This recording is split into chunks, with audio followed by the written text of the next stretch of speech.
Welcome to Paranormal Vlogs from the Dark Room. Today we're going to be talking about some discoveries that I made that was channeled to me about concerning the Ankh, the Egyptian Ankh. And so let's get right to things. This is my website.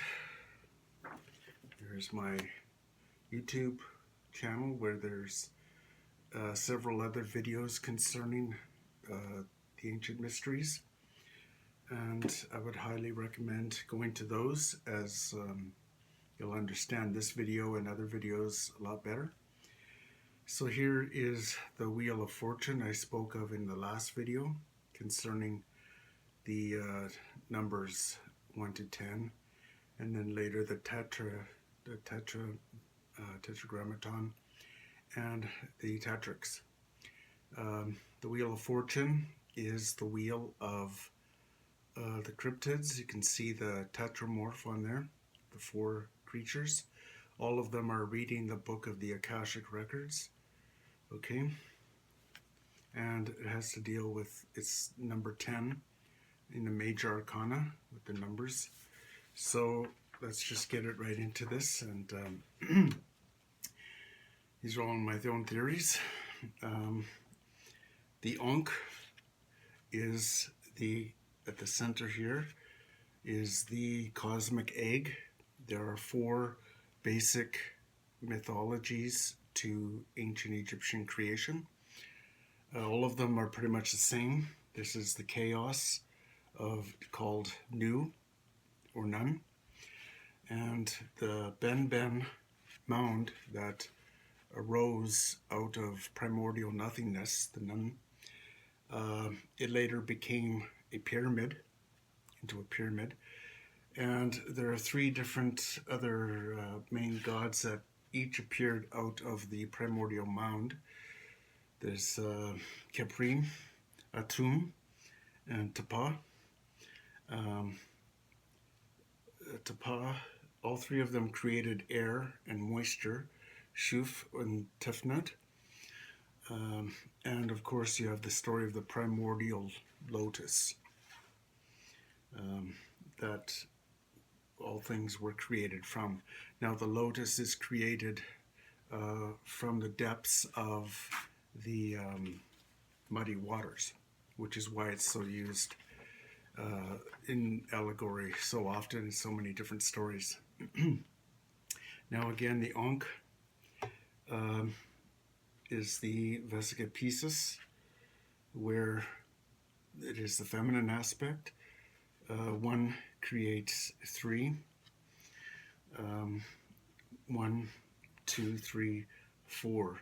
So the general pattern of the Ankh, it has the power of 4 to it, the tetramorph. There is the male downward triangle, and this is basically known to most people as the downward triangle and the feminine aspect.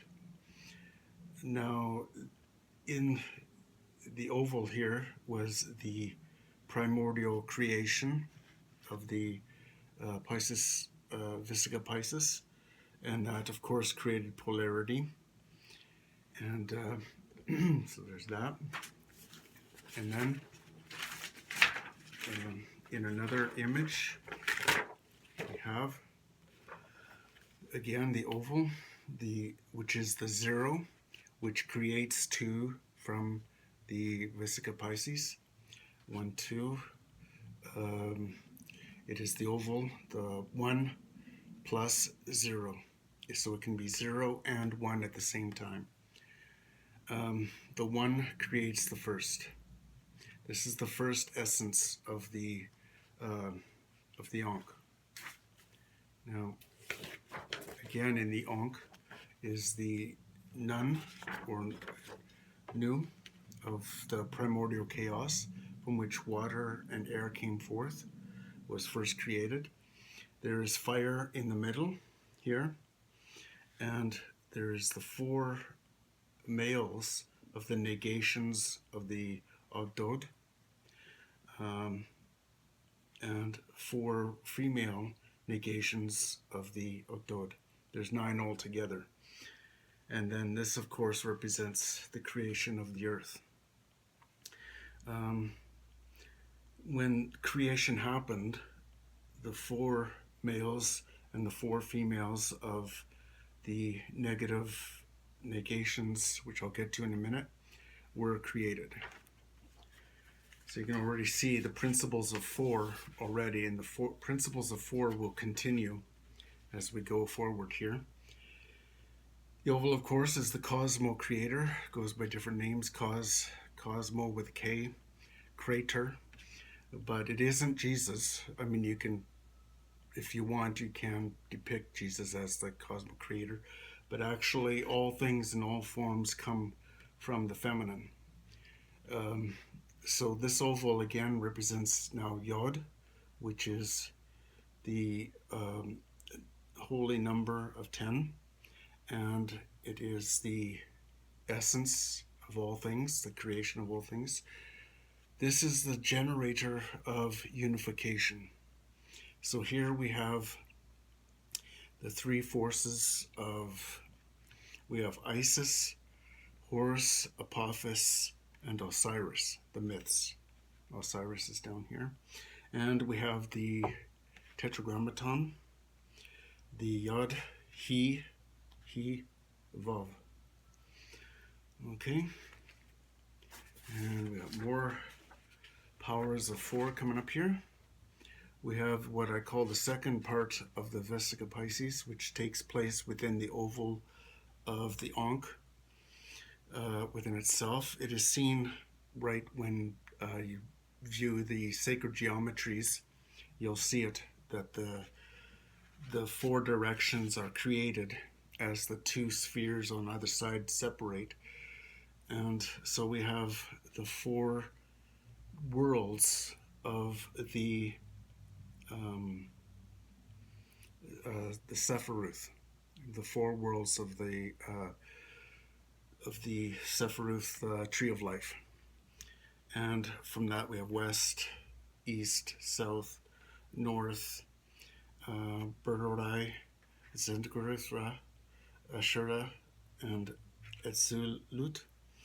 Of course, you got the 4 directions, 4 quarters, all created within the Pisces oval. Now we have the number 10 again. This is where the creation of the 8 Ogdod is created. The 8 gods of the negations.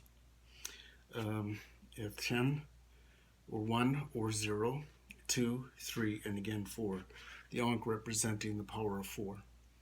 Not only in its basic shape, but also in its oval shape as well. So then you got 8 altogether. There's 8. Here, here, and here. And then, of course, you have the negations of water, Nun. Infinity is, and darkness in 1 quarter, and what is the hidden. These are the 4 negations. There's 8 of them, but these are the 4 main ones. And these are the gods that rule over them, Kek, Amun, Ha, and Nun. And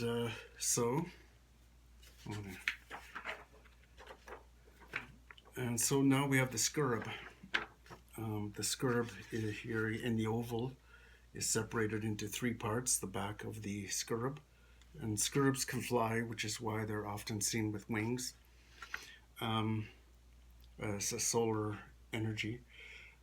So here we have the T, and we have the primordial chaos in 1 section, the Ogdog in 2, the number 2, this is 1, 2, 3. The Ogdog is in waiting. So first there was primordial chaos. The 4 main mythologies talk about the primordial chaos, and the 8 gods were in waiting and were not yet in action. And then the sun god arose, and all the gods were created and came into action. And as you see here, the T is the three parts here of the Ankh, and the upper Ankh is the three parts of the scarab back, when you look at the back of the scarab. Now finally, again, you can see either versions. This is the first Pisces, Vesica Pisces. This is the second one within the oval. Both are four creation stories. We have the story of Thebes, Heliopotheion, Memphite, and Memopolitan. The four different creation stories. So there you have a very quick overview of many of the other mysteries of the Ankh. Basically, it is the power of four, and it represents many aspects of Egyptian mythology. It represents the powers of the Ogdog, the 8 or 9 primary gods of first creation. They're called negations because one is like infinity, one is called the unknown, one is the eternal time, and so forth. So there are things that you really can't see or touch or know. They're just essences of spatial existence. So that was a quick overview of the Ankh. I've never heard anyone explain these essences of the Ankh before. I've never seen it in any library. I've never seen it in any book, online, Google, YouTube, nowhere. So this is the first time that these quick revelations have been revealed, and they came to me channeled, and so I thought I would share those with you, and we shall see you in the next series, and have a great evening. Thank you very much.